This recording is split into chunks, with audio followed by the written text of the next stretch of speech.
Alright, so I thought I'd make this video. This is on a GE or a Zenith. This is a Zenith model G725. Looks like we're having a fire in here, so I guess I better unplug that. I was gonna ooh boy, yeah, that's on fire, so that's got an issue somewhere. Okay, alright, well, yeah, I was going to show you something power supply related to this thing until it started smoking. I think I better unplug it. But at least we kind of know where the problem's at. So, anyway, this is a Zenith G725. I think it's from 50 or 51. It's a AM/FM set. I've got stacks of these things. There's another one. And I think there's one there. So anyway, I've got a bunch of these radios from that guy that had dementia, and so this is one of them. And what I was going to show you was this selenium rectifier here is putting out about 42 volts, and so that's not going to work. It's not even enough to power the set. I was wondering why I wasn't getting anything. I didn't get static or anything. I did get this bulb light up, and some of the tubes were lighting up. Although I couldn't confirm all of them were lighting up, but if I pulled one out, then you know the other one that I could see that was illuminated would go out. So it's a series string set, so I'm sure that you know that they're all good. I mean, at least they're lighting up and the filaments are good. So anyway, so yeah, this thing started smoking as I started filming. So we got a short somewhere, and I believe this selenium rectifier is part of the problem, but I needed to track it down. But this selenium rectifier is only putting out about 42 volts DC, which is not even half of what the power we need to power the set. Alright, so this is one of those, it looks like a capacitor, but it's actually a resistor. Mica mold type of deals. So it's a resistor. The best I could tell, it's about a 50 or 47 K ohm resistor.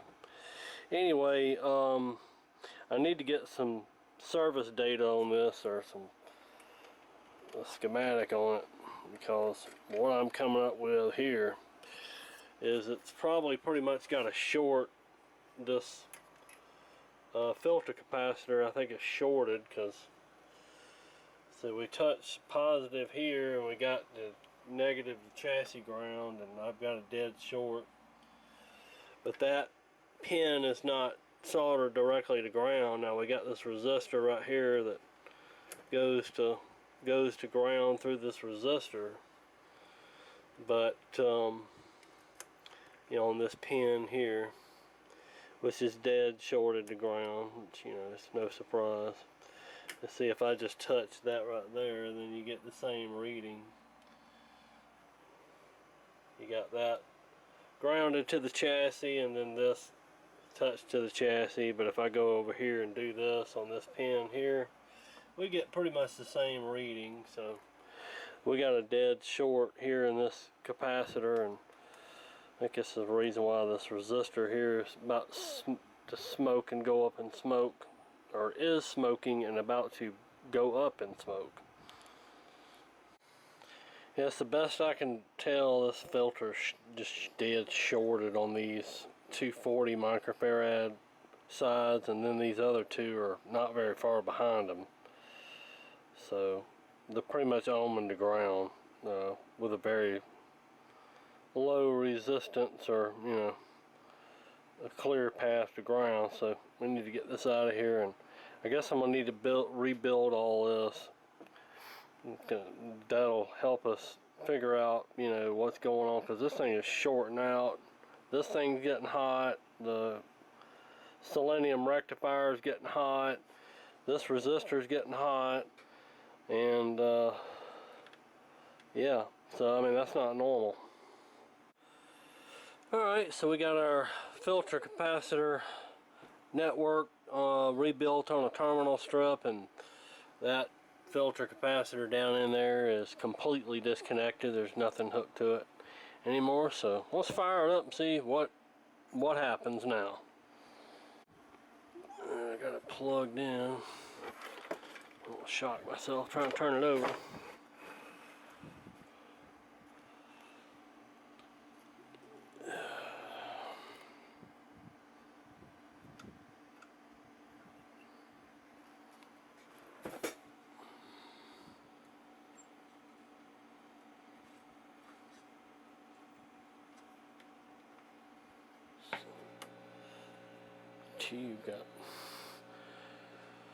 Tube got bent over. Let's try that.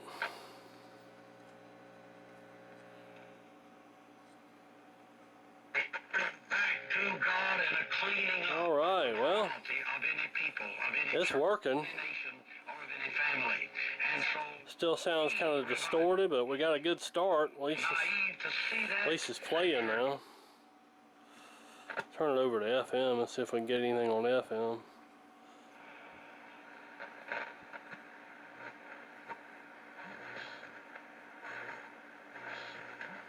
Yep, a little bit of something.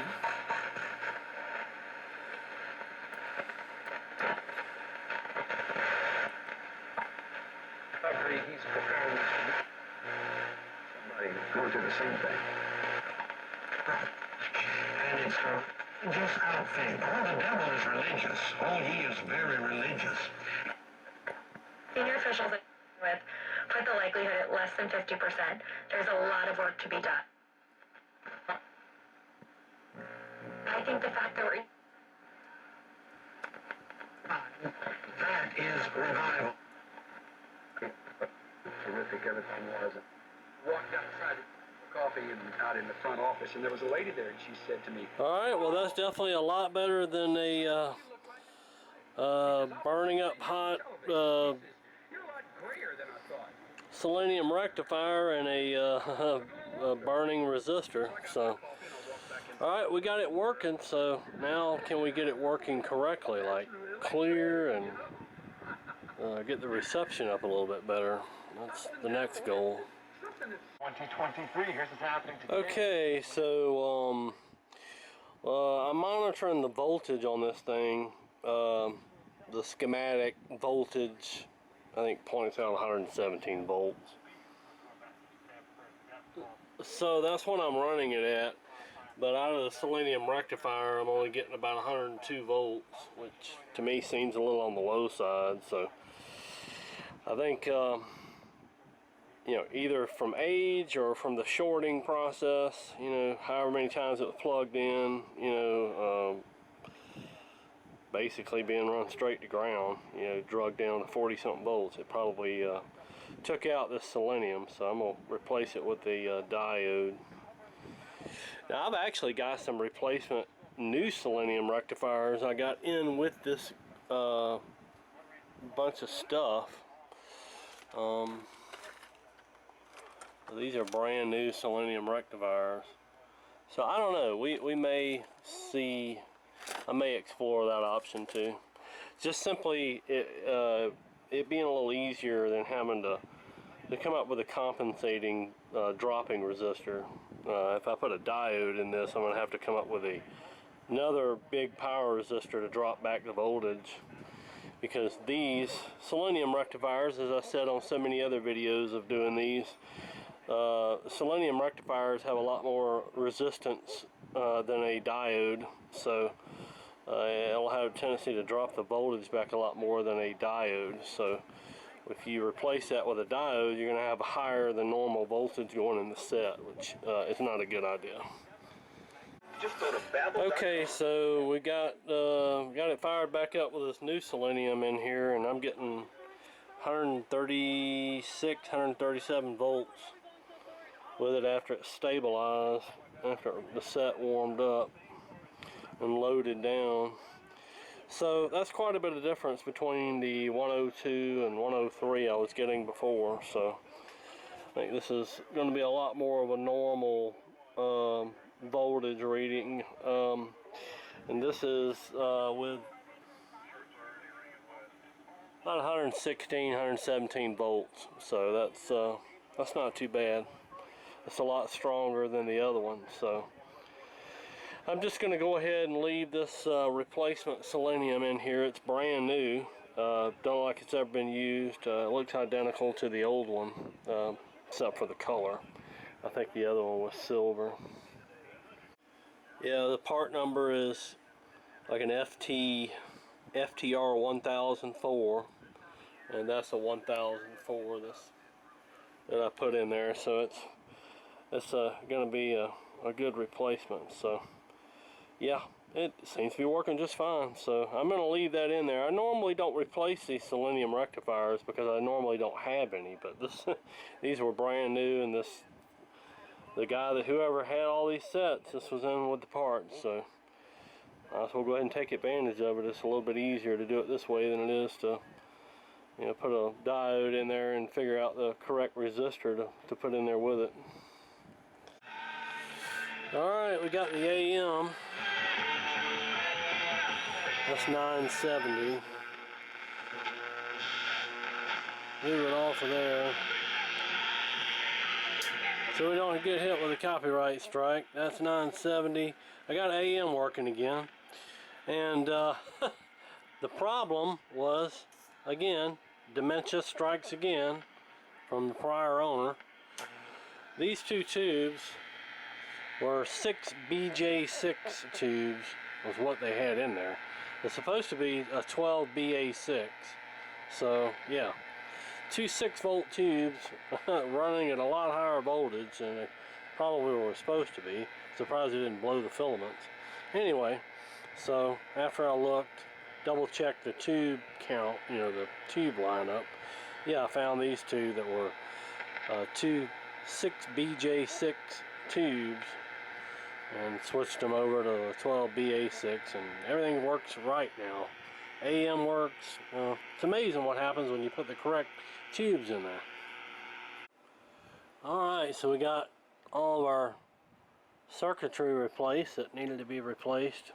All the caps are changed, all the old paper caps, except that little tone capacitor there. It's kind of a funky little cap. It's got two legs coming out of one side and one leg coming out of the other. One of them goes to ground. I don't know if you can see that or not, but yeah, we're not going to mess with that one. It's kind of a funky thing, and it's a 0.02. It's just a tone capacitor. It's not going to affect anything, so we're going to leave that one in there, but all the other ones are either disc or been replaced. This is from 1950, so this is Zenith going into the 50s. They really made minimal use of those paper caps, so it was definitely a good thing. They started using disc a lot earlier than most people, and those discs held up a whole lot better than any of the paper caps or any of those, especially those plastic coated paper capacitors. Those were a disaster. But a lot of radio manufacturers used those in the 50s, but Zenith went with disc, which were a whole lot better choice. So these are a whole lot better quality made sets than a lot of the other ones were. So I think that's part of the reason why they held up so well. So anyway, yeah, this one's still sounds good on FM, and still does quite well on AM too. So can't beat that. All right, we're gonna put it back together, and I'm gonna put this back in the cabinet, and we'll do a little band scan and see what we can pick up. Alright, so we got it all back together and back in the cabinet. This one's missing these gold rings that go around each of the knobs. I don't know where they're at. If I find them, I'm gonna glue them back on there. I'm thinking they might be in a bucket of parts that I haven't had a chance to go through, so hopefully I'll get those. But anyway, the radio works real good now. Funny, this is completely dead when I started on it, but it's performing pretty well. You know, it's actually working pretty good. We're on FM here. I'll do a band scan. Now this doesn't have the FM AFC, the automatic frequency control, where it kind of locks in on the station. So you have to kind of play with the tuning on it to get it to lock in on the signal.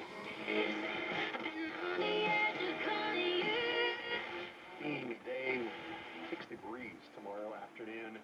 And afternoon storms Wednesday, Thursday. High temps near 90, lows near 70. I'm meteorologist Scott Larimore at the Weather Channel. Almighty 98.3 is WLJI. New Homes, Adam Scepter reporting free agent Dalvin Cook. Kingstree, Scepter, Florence, 99.3, The Cat. Golden time of the day on SST Hollywood and WXST HD.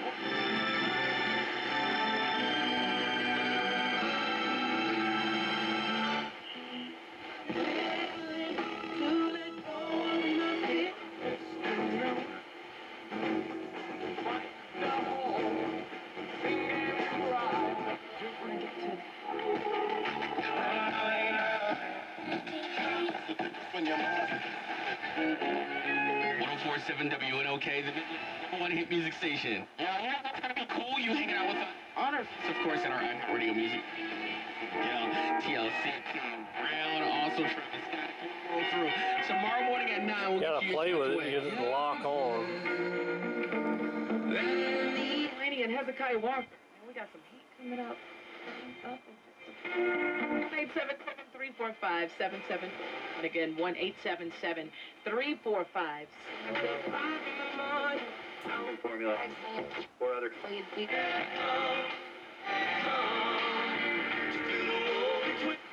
Alarm goes off.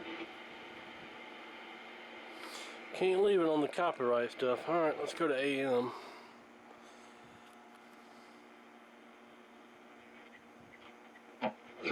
Both of them. Summing them up with just a single word apiece. We fail to get along with some people because of... Turn off the overhead light.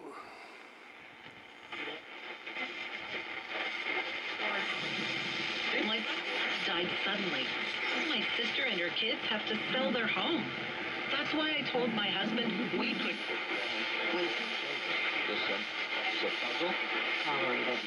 Zelzans can help relieve joint pain, swelling, and help stop further joint damage. In there for more than 3 or maybe 3 and change, and obviously the Mets have a new arm in the bullpen they'd like to look at tonight. I'm surprised that Eric Dahl was there. I feel like we could have all seen this coming. 1-800-406-161. That's 1-800-940-6161. Or go to selectquote.com. Ridgewood Waters Ravine Treatment Plan will help.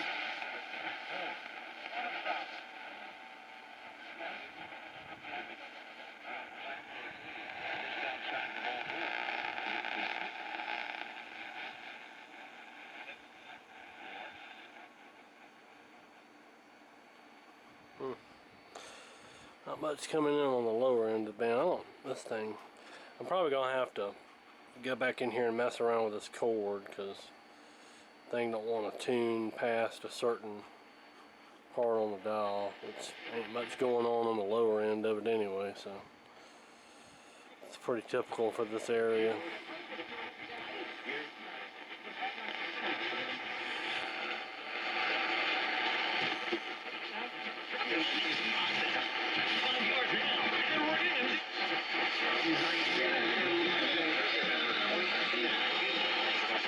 So that is the silver lining for the Mets once that trip to St. Louis and Atlanta is finished. Noah and his wife, his 3 sons, and their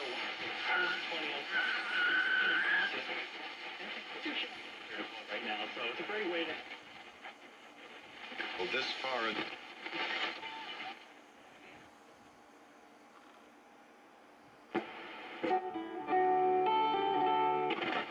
Citizens from climate change. In the lawsuit, the climate activists maintain the state violated their constitutional rights to a clean and healthful environment. All right, well, there goes another one repaired and working again. Zenith G725 from 1950. Appreciate y'all watching.